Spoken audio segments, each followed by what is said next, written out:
EMS TV आपका भरोसेमंद news network. यहाँ आपको मिलेगी हर बड़ी खबर हिंदी के साथ साथ अब इंग्लिश में भी। नेशनल, इंटरनेशनल और मध्य प्रदेश की हर बड़ी खबर लाइक करें, सब्सक्राइब करें और ज्यादा से ज्यादा शेयर करें और बने रहें हर बड़ी खबर के साथ। EMS TV, English first and fast. नमस्कार, आप देख रहे हैं EMS टीवी और मैं हूं आपके साथ कंचन। आई नजर डालते हैं बालाघाट की कुछ खास खबरों पर और सबसे पहले बात करते हैं आज की न्यूज हेडलाइंस की। घर में सो रहे ग्रामीण की अज्ञात लोगों ने की हत्या, जांच में जुटी पुलिस। अंतर्राज्यीय चोर गिरोह का पर्दाफाश, 5 आरोपी गिरफ्तार। और घर पर संदिग्ध स्थिति में अधेड़ की मौत। आइए अब बढ़ते हैं खबरों की ओर। बिरसा थाना क्षेत्र के ग्राम सुंदरवाही में अज्ञात लोगों ने बुजुर्ग पिरम सिंह पिता चेतु सिंह निदाम 65 वर्ष की हत्या कर दी। सूचना मिलने पर पुलिस ने मौके पर पहुंचकर पंचनामा कार्रवाई की। शव का पीएम कराकर परिजनों को सौंप दिया। मर्ग कायम कर मामले को जांच में लिया गया है। बिरसा थाना प्रभारी रेवल सिंह बरने ने बताया कि पिरम सिंह अपने निर्माणाधीन पीएम आवास में रविवार की रात्रि में सोया हुआ था। अज्ञात व्यक्तियों ने रात्रि में ही उसकी धारदार हथियार से हत्या कर दी। सोमवार की सुबह पिरम सिंह के बेटे ने उसका लहूलुहान शव देखा, जिसकी सूचना पुलिस को दी गई। पुलिस ने अज्ञात के खिलाफ अपराध दर्ज कर मामले को जांच में लिया है। जिले के वारासिवनी और किरनापुर थाना पुलिस ने 2 अलग अलग मामले में अंतर्राज्यीय चोर गिरोह का पर्दाफाश किया है। इस मामले में दोनों ही थाने की पुलिस ने 5 आरोपियों को गिरफ्तार किया है। किरनापुर थाना पुलिस ने आरोपियों के पास से करीब 2 लाख रुपए के जेवरात जब्त किए हैं। अतिरिक्त पुलिस अधीक्षक आदर्श कांत शुक्ला ने बताया कि 26 सितंबर को ग्राम सिवनी कला निवासी प्रेम सुख धार्मिक ने किरनापुर थाने में शिकायत दर्ज कराई थी कि अज्ञात चोरों ने उनके घर से दिन दहाड़े चोरी कर ली। शिकायत के आधार पर अपराध दर्ज कर मामले को जांच में लिया गया है। इस दौरान नवेगांव थाना पुलिस ने हाल ही में जेल से रिहा हुए निगरानी बदमाश कुंदन बनोटे को हिरासत में लेकर पूछताछ की, जिसने अपने 2 साथी जितेंद्र गौतम और प्रदीप कुम्भरे के साथ चोरी की घटना को अंजाम देने की बात स्वीकार की। आरोपियों ने महाराष्ट्र राज्य के गोंदिया जिले के ग्राम धापेवाड़ा में भी चोरी की घटना को अंजाम देने की बात स्वीकार की है। अतिरिक्त पुलिस अधीक्षक ने बताया कि तीनों ही आदतन अपराधी हैं। कुंदन पर 17, जितेंद्र पर 5 और प्रदीप पर 4 चोरी के प्रकरण दर्ज हैं।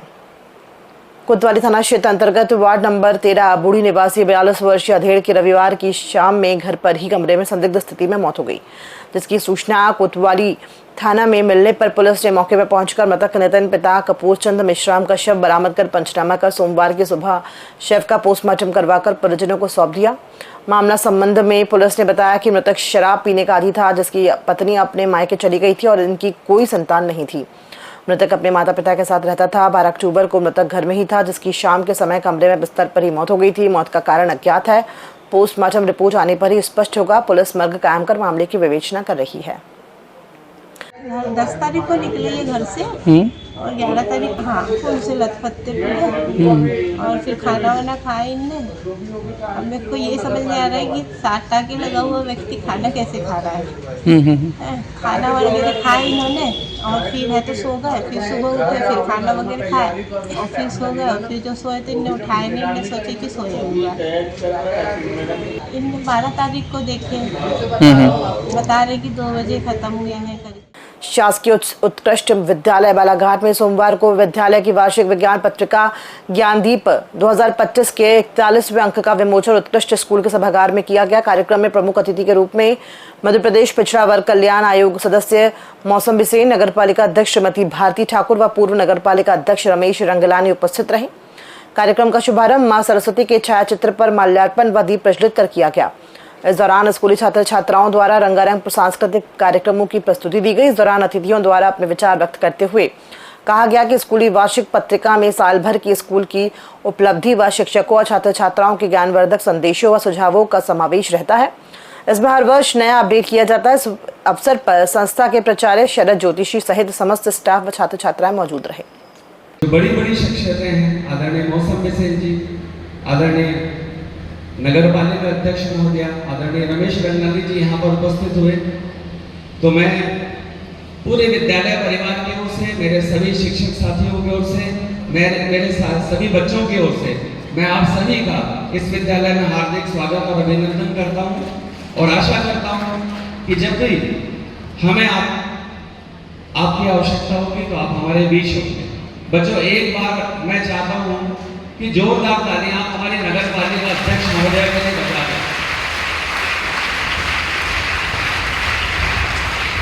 आप बताइए तालियां क्यों? आगामी त्योहारों के मद्देनजर लालबर्रा थाना परिसर में सोमवार को अस्थायी फटाका संगठन की एक महत्वपूर्ण बैठक आयोजित की गई। बैठक में तहसीलदार लालबर्रा आकाश अग्रवाल, अनुविभागीय पुलिस अधिकारी वारासिवनी अभिषेक चौधरी और थाना प्रभारी लालबर्रा सुनील चतुर्वेदी ने उपस्थित रहकर आवश्यक दिशा निर्देश दिए। अनुविभागीय पुलिस अधिकारी अभिषेक चौधरी ने बैठक के दौरान स्पष्ट किया कि इस वर्ष केवल फटाका लाइसेंसधारी ही फटाका दुकान का संचालन कर पाएंगे। उन्होंने सख्त लहजे में चेतावनी दी है कि बिना लाइसेंसधारी फटाका विक्रय करते पाए जाने पर दंडात्मक कार्रवाई की जाएगी। संपूर्ण जो लाइसेंसी जिनको प्राप्त हुए हैं उनके साथ मौका का मुआयना किया गया।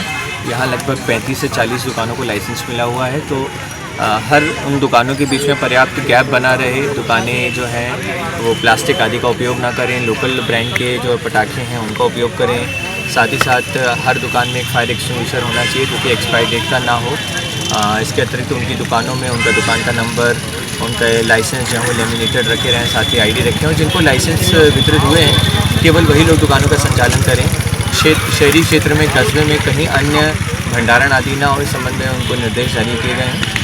सर और मैंने जो है इन सब चीज़ संबंध में चर्चा करी और इसका कड़ाई से पालन किया जाएगा, इस संबंध में इनको निर्देश दिए। खबरों में फिलहाल इतना ही, दीजिए इजाजत, नमस्कार।